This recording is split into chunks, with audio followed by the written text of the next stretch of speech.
Hello friends.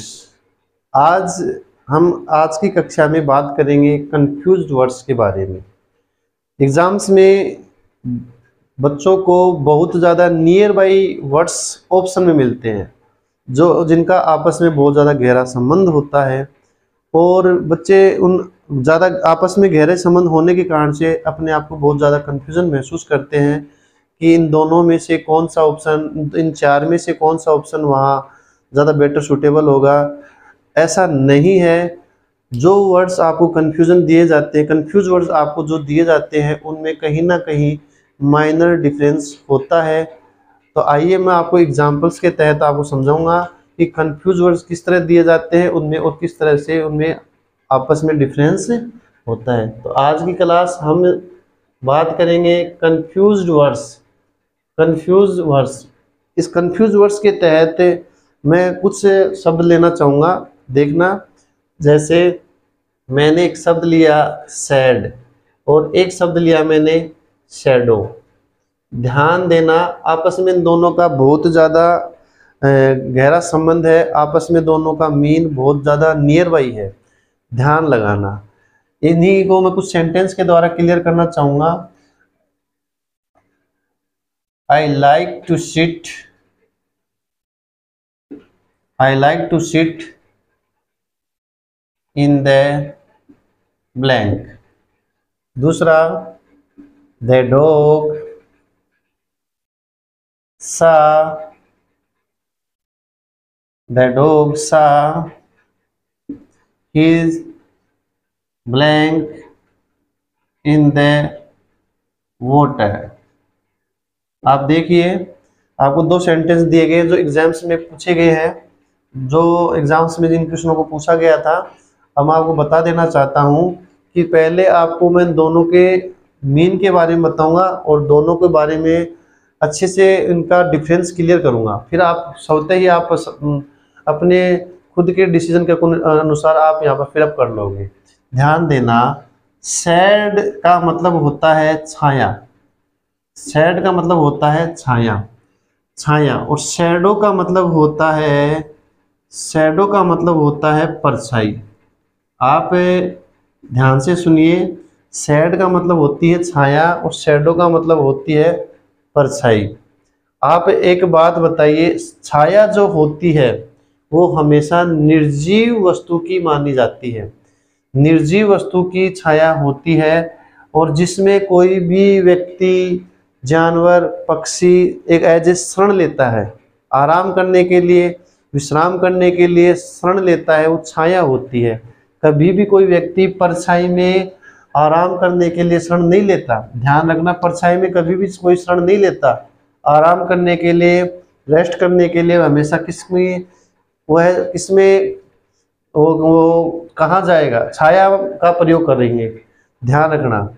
इस प्रकार आप देखो, आई लाइक टू सिट, मैं पसंद करता हूँ, टू सिट बैठना, इन द, बताइए आप परछाई में बैठना पसंद करते हैं या छाया में बैठना पसंद करते हैं। तो जायज़ है, यह बात छाया की हो रही है, तो छाया की हो रही है तो हम यहाँ किसको प्रेफर करेंगे, सैड। आगे देखो, द डॉग, कुत्ते ने सा यानी देखी, हिज यानी अपनी, अपनी छाया देखी या परछाई। मैंने अभी कहा था सजीव जो चीज होती है, जो चलने फिरने वाली जो चीज होती है, उसकी परछाई होती है, उसकी छाया नहीं होती। तो ध्यान रखना, कुत्ते की, कुत्ते ने अपनी क्या देखी, परछाई देखी। परछाई देखी, तो परछाई के लिए क्या आएगा, शैडो। किसमें देखी, पानी में देखी। कुत्ते ने अपनी परछाई पानी में देखी। इस प्रकार दोनों शब्द नियर बाई हैं, लेकिन इनमें थोड़ा डिफरेंस है। सैड मीन्स छाया, शैडो मीन्स परछाई। और अभी मैंने बताई इसी प्रकार से, और दूसरे शब्दों के एग्जाम्पल से मैं आपको समझाना चाहूँगा। ध्यान दो, ये नोट करिए आप, और ये छोटे छोटे डिफरेंस ही आपको एग्जाम्स में आपको एडवांस करेंगे, और इन्हीं डिफरेंस को जानकर आप आसानी से अपने क्वेश्चन आसानी से सही कर सकते हैं। और इन्हीं के अलावा मैं आपको और भी कुछ शब्द हैं जिनके द्वारा मैं आपको समझाना चाहूँगा। जैसे एक शब्द है सेंटर, एक शब्द है सेंटर और दूसरा शब्द है मिडिल। मिडिल, ध्यान देना, मैंने लिखा सेंटर का मतलब होता है केंद्र, सेंटर का मतलब होता है केंद्र, और मिडिल का मतलब होता है मध्य।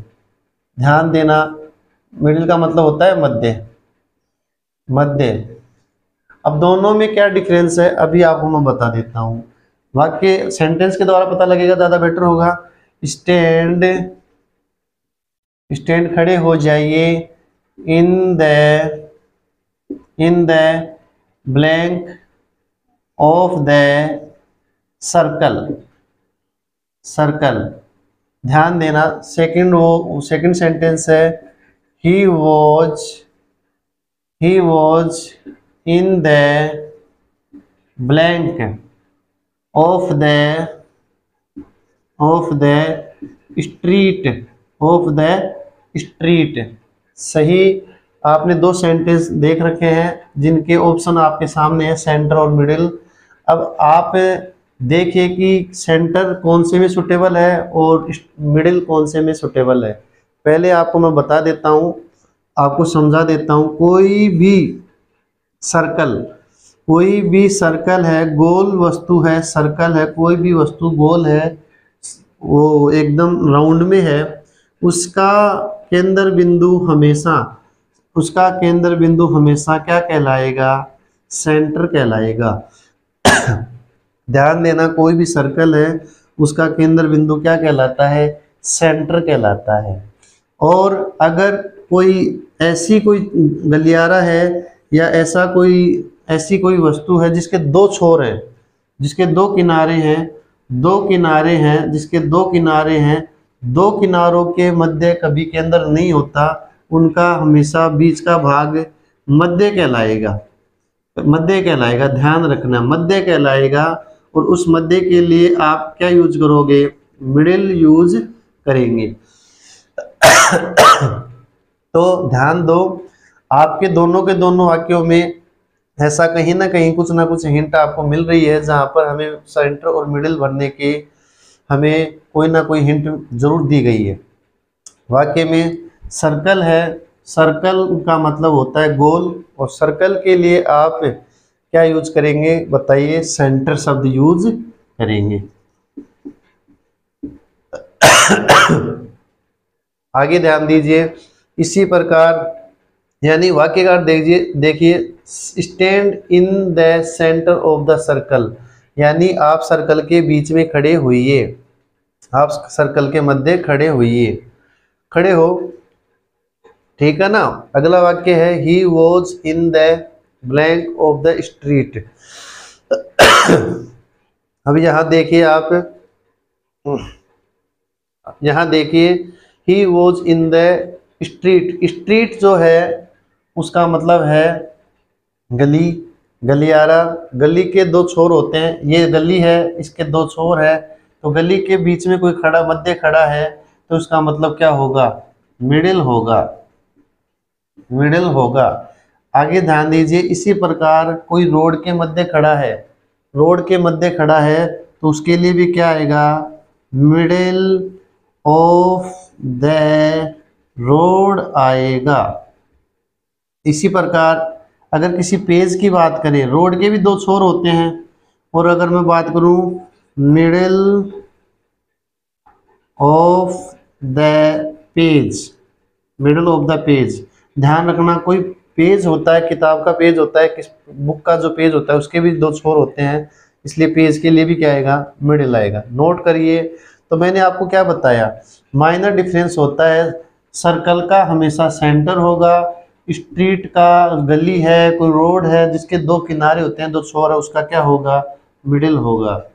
तो इसी प्रकार मैं ये बताना चाह रहा हूँ कि कहीं ना कहीं जो आपस में आपको जो कंफ्यूज करने वाले वर्ड होते हैं, उनमें कहीं ना कहीं माइनर डिफरेंस होता है। उस डिफरेंस को जानकर हम क्वेश्चन को आसानी से सोल्व कर सकते हैं।